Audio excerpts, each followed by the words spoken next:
বাংলাদেশ ছাত্র শিবিরের কেন্দ্রীয় নেতা, যার পদবি সহকারী আন্তর্জাতিক বিষয়ক সম্পাদক মোহাম্মদ জিসান মিয়া প্রধান নিখোঁজ হন মর্মে পরের দিন অর্থাৎ 12/6/2026 তারিখ দাউদকান্দি থানায় এসে তার পক্ষে মোহাম্মদ রাসেল আহমেদ একটি জিডি করেন, নিখোঁজ জিডি করেন। নিখোঁজ জিডির পরেই আমরা বিষয়টিকে খুব গুরুত্ব সহকারে নিই, যেহেতু উনি একজন কেন্দ্রীয় নেতা।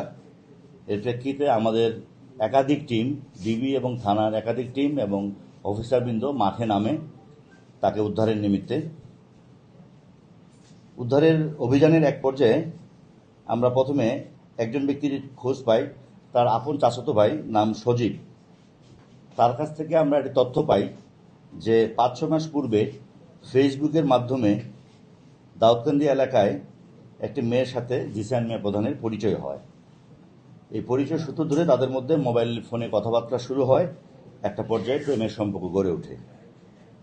আমরা আরও জানতে পারি যে গত 20/5/2026 তারিখে দাউদকান্দি থানাধীন জিসান, যিনি নিখোঁজ ছিলেন, তার ভাড়ার বাসায় ভিকটিম মেয়েটিকে জিসান মিয়া ধর্ষণ করে এবং মেয়েটি ধর্ষণের শিকার হয়।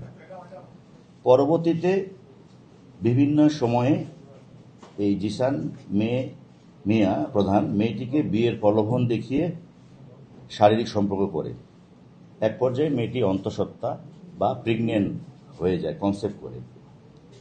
এরপরে জিসান মিয়া প্রধান মেয়েটিকে জোরপূর্বক বাচ্চা নষ্ট করার জন্য চাপ প্রয়োগ করতে থাকে, না হলে মেয়েটিকে মেরে ফেলার হুমকি প্রদান করেন।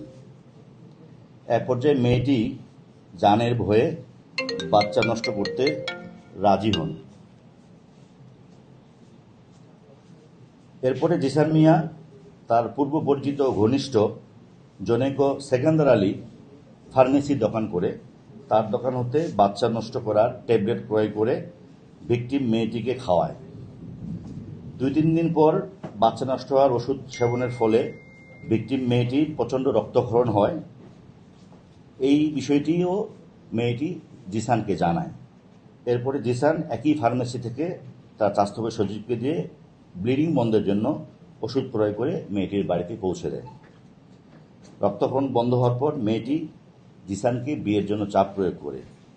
তারই ধারাবাহিকতায় গত 12/6/2026 তারিখ, যেদিন উনি নিখোঁজ হয়, ওই দিন বিয়ে করার সম্মতি দেয় এবং বিয়ে করার জন্য নির্ধারিত তারিখ ছিল। বিয়ে করার তারিখ ছিল, কিন্তু বিয়ে না করে সে আত্মগোপনে চলে যায়। কারণ 11 তারিখ রাত 8টার পর যে বিয়ে করবে এই কথাবার্তা হয়, এটা আমরা মোবাইল প্রযুক্তির মাধ্যমে আমাদের কাছে অনেকগুলো মেসেজ আছে, আমরা পেয়েছি মেয়েটির মোবাইল থেকে। পরে তাকে গতকালকে আমরা যে জায়গা থেকে উদ্ধার করি, আমাদের ডিবি টিম, আমরা যখন জিসানের বাবা মাকে এবং তার ভাইকে দাউদকান্দি থানায় নিয়ে আসি যে ঘটনা তো এরকম, আসলে উনি তো নিখোঁজ না, উনি কি আত্মগোপন, আপনারা জানেন। তার কিছুক্ষণের মধ্যেই তারাই বলছে যে তাদের ভাই, জিসানের যে ভাই, সে বলছে লাকসামে পাওয়া গেছে। লাকসাম পরে আমাদের আরেকটা টিম এবং আমাদের লাকসাম থানা ওসি, সার্কেল এসপি লাকসামের রেল স্টেশনের পাশে গিয়ে আমরা তাদের দেখানো মতে এবং যারা দেখিয়ে দিই তাদের নামও আমাদের কাছে তালিকা আছে, আমরা জিসানকে পাই। প্রথমে লাকসাম হসপিটালে, এরপরে আমরা উন্নত চিকিৎসার জন্য আমরা নিয়ে আসি আমাদের কুমিল্লা মেডিকেল কলেজ বিশ্ববিদ্যালয়ে। এখানে সে নিবিড় পরিচর্যা এবং তার সমস্ত শারীরিক টেস্ট করা হয়। আমি আপনাকে দিয়ে দিব। তার শারীরিক টেস্টে সবগুলি রিপোর্টে নেগেটিভ আসছে, অর্থাৎ তার কোনো শারীরিক অসুস্থতা নাই। সে আত্মগোপনে ছিল, নিজেই সে আত্মগোপনে গেছে। তাকে কোনো ধরনের তার শরীরে ডাক্তারের রিপোর্ট অনুযায়ী, আমার কাছে রিপোর্টটি আছে, আমি দিয়ে দিব আপনাদেরকে, তার কোনো শারীরিক সমস্যা নাই, সে সুস্থ।